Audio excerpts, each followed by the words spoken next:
Joseph Kabila, annoncé aujourd'hui à Goma par ses hommes et par certains médias, n'est pas une surprise pour les Congolais qui savent que celui-ci fait des navettes chaque nuit entre Goma et Kigali.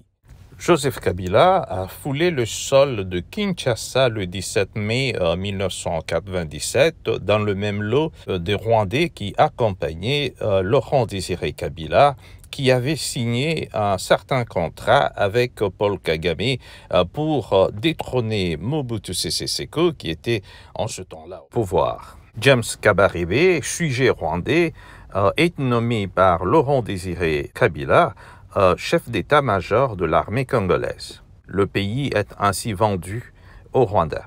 L'infiltration commence. James Kabarebe place ses hommes partout pour contrôler l'administration et l'armée congolaise. Et lorsque le patriotisme renaît dans Laurent Désiré Kabila, il est donc tué dans son bureau de travail et comme par miracle, Joseph Kabila le remplace, mettant ainsi de côté le président du Sénat qui est censé, selon la Constitution, de remplacer celui qui a été tué. Joseph Kabila vient donc achever ce que James Kabarebe avait commencé. Il institutionnalise l'infiltration en nommant des Rwandais dans l'administration et l'armée congolaise. Paul Kagame devient ainsi le roi de la RDC.